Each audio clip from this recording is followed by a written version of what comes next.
Unbelievable. Government advises airlines to spray pesticides on passengers.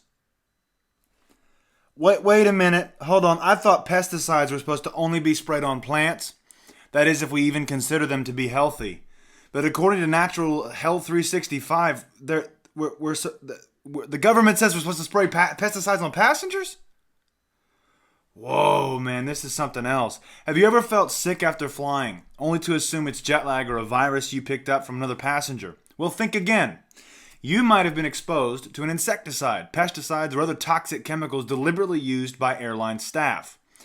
I think airline passengers should be outraged to know that poisonous chemicals are now being sprayed on planes regularly during the flight, while travelers are inside the plane. This is true. The United States government is actually pushing this agenda of poisoning passengers. Transportation.gov, aircraft disinsection requirements. Disinsection is permitted under international law in order to protect public health, agriculture, and the environment. The World Health Organization and the International Civil Aviation Organization stipulate two approaches for aircraft disinsection. Spray the aircraft cabin with an aerolized insecticide while passengers are on board, or number two, or spray or treat the aircraft's interior surfaces with a residual insecticide, residual method, while passengers are not on board. And of course, provided is some visible evidence within these videos here of her walking around while everybody's in the, this is insane, while everybody's in the plane and she's spraying insecticide or pesticides. Reminds me of Nazi Germany. Are airplane cabins safe or a gas chamber? First of all, for those of you who are wondering, who cares? It's insecticide or pesticide, man. I mean, that's everywhere. Do you actually know what's in these things? What's in the insecticide or what's in the pesticide? You have what's called a microbiome. Everybody does. It's in your gut flora. And when they spray these particular chemicals on food, you ingest those. See, the reason why Monsanto got away with it for so long, well, part of the reason why, was because they were saying that the, what's it called? The shikimate pathway, which is only found in plants or organisms that are of plants and not humans, those are only found in plants. They're not found in humans, so the genetically engineering process that they do to the plants, it would never affect the humans. And of course, the chemicals that they spray the plants with, it kind of cuts off, the combination cuts off the shikimate pathway. And it just so happens to be that they are so far off that we don't have these organisms which live inside of every single living person. They're on every single living person. Because we have trillions, hundreds of billions of trillions of organisms that happen to have shikimate pathways that live within us, in our gut floras and in our gut microbiomes, and they affect our health. They affect our mood. They affect our social reaction, and so on and so forth. They cause mental disorders. They can either prevent or cause allergies. There are so many things, and here they are spraying people with them. It's astonishing to see that where America is heading and where the world is heading, because it's international. Now it's okay to spray people with pesticides. Wow. The International Civil Aviation Organization and World Health Organization admit that aircraft cabins are being sprayed with what they are calling a fast-acting insecticide, with passengers on board right before takeoff. Some airlines are instead treating aircraft interiors with a residual insecticide aerosol right before the passengers get on board. This is truly sickening behavior. These toxic chemicals are also being applied directly to the aircraft's internal surfaces, and to make matters worse, passengers get to breathe in this crap into their lungs.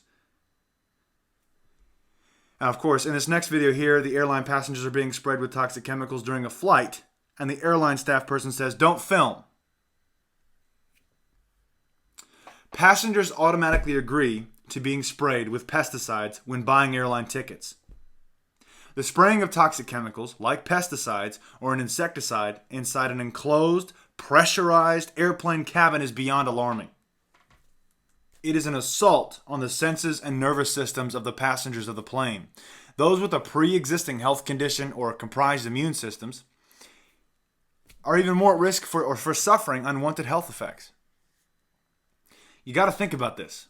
Chemicals are not good. Ever since Monsanto began to engineer and spray our plants and our food, how much worse have things got?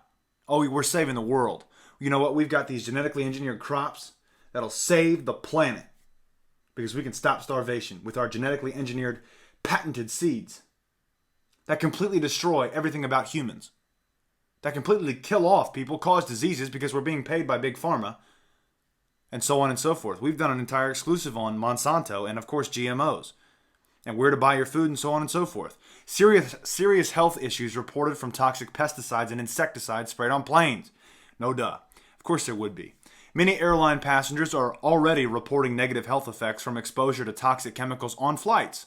For example, flu-like symptoms, sinus issues, rashes and hives, headaches, and swollen joints are just some of the horrible effects. You know, I got to tell you something real quick. We live in Indiana. And Indiana has so many crops of corn. Lovely corn. Oh my goodness, if I could stop seeing corn and see some mountains, I'd be so happy. So many rows and rows and rows and rows and rows of corn. And I got to tell you, we live in a place called Fortville. I like to call it Fartville because it stinks of pesticide. It is horrendous. It's a little speck of town outside of other bigger towns, whatever. But the corn and everything that's around here and all the pesticides, insecticides, and so on and so forth that get sprayed, you can literally feel it in the air. It's disgusting. It is disgusting. I mean, I'm trying to give you a good example here. I'm getting too personal. And so the example I'm going to use is our cat. We have 2 cats. And one of our cat is extremely allergic to certain things that are in food, certain things that are in the air. And she's very sensitive to many different things. And since we've been where we are, the amount of symptoms that she's exhibited from pesticides and herbicides and so on and so forth have quadrupled. You can physically see the rashes that are on her paws and on her legs and on so on and so forth. I mean, it's terrible. It's amazing how both her and I don't exhibit more. Emma and I don't exhibit more symptoms because we can feel the effects. Like you can feel. Just when you live around it for day in and day out, it's bad. Let me just put it that way. It's really bad. Buyer beware. Who denies health and safety issues from airline insecticides? I mean, obviously, these are not.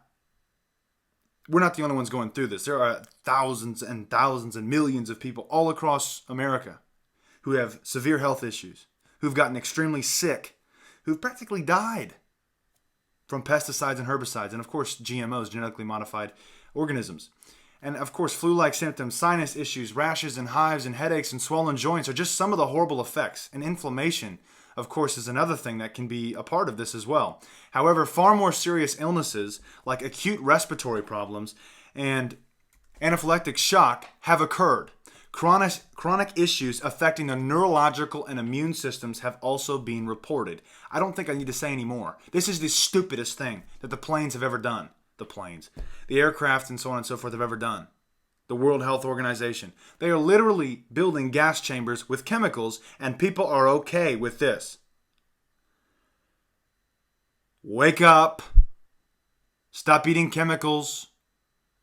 I mean, you got to realize, though, too, when you go to a store and you're going to try and buy organic, you have to realize that they're also altering the microbial structure of their food because it's practically like the restrictions are so great, it's almost like they have to be sterile. Not exactly, but you get my point.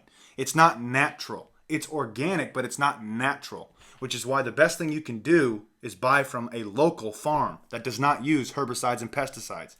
I mean, my goodness, we could even go into the vegans who completely have just said, we're done with meat. Hey, I get it. Meat, the way they've done meat in the factory farming is disgusting. But you got to realize that the reason why we are supposed to eat meat is called copper imbalance.